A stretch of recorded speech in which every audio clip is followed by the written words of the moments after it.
Kupaa juu katika ndoto ni dalili ya Mungu kukuinua kutoka kwenye kiwango cha zamani hadi kipya. Ni ndoto ya kiroho inayoonyesha ushindi, uhuru au neema mpya. Hata hivyo, wakati mwingine pia inaweza kuashiria mapambano kati ya roho yako na nguvu za giza zinazojaribu kukuzuia usipae. Karibu sana upokee mwanga wa kiroho kupitia tafsiri za ndoto na maombi pamoja na Prophetic Galila.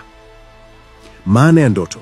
Kuota unapaa juu ni ishara ya Mungu kuinua kutoka kwenye kiwango cha zamani hadi kipya. Ni ndoto ya kiroho inayoonyesha ushindi, uhuru au neema mpya. Hata hivyo, wakati mwingine pia inaweza kuashiria mapambano kati ya roho yako na nguvu za giza zinazojaribu kukuzuia usipae. Sababu za ndoto hii: Mungu anakukuza kwenye huduma, kazi au wito wako wa kiroho. Roho yako ina nguvu ya ushindi dhidi ya vizuizi na laana. Ni dalili ya kubadilika. Mungu anakutoa sehemu ya chini kwenda juu. Upo katika kipindi cha mabadiliko makubwa ya kiroho au kimaisha. Wakati mwingine ni onyo kwamba lazima uendelee kuomba ili ulinzi wa Mungu usipungue.